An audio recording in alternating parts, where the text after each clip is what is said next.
It was 1966, just 2 years after the landmark Civil Rights Act made it illegal for the first time ever to discriminate on the basis of sex. And Ida Phillips, a mother of 7, applied for an assembly line position at Martin Marietta in Orlando, Florida.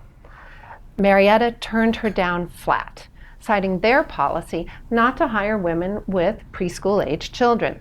Phillips fired off an outrage letter to President Johnson and took her case with the support of both civil rights and feminist lawyers all the way to the Supreme Court.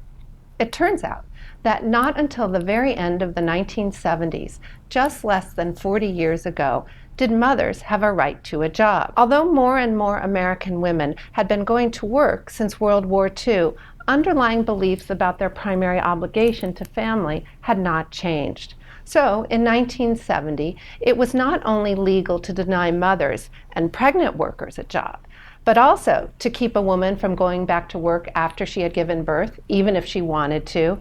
Pregnancy and childbirth were routinely excluded, wholly legally, from employer health insurance policies.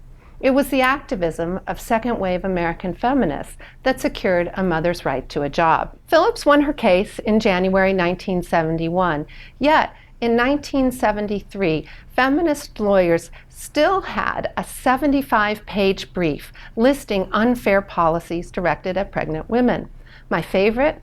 The right to use your paid vacation days to sunbathe in Bermuda for 3 weeks, but not to give birth. I won't get into the details, although they're fascinating, but let me just tell you that feminist lawyers across the country, including Ruth Bader Ginsburg, who led many of the most important cases, filed suit after suit.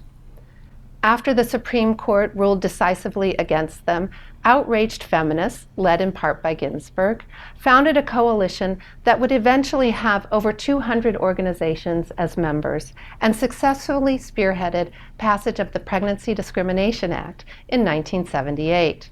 Mothers and pregnant women finally had a right to a job.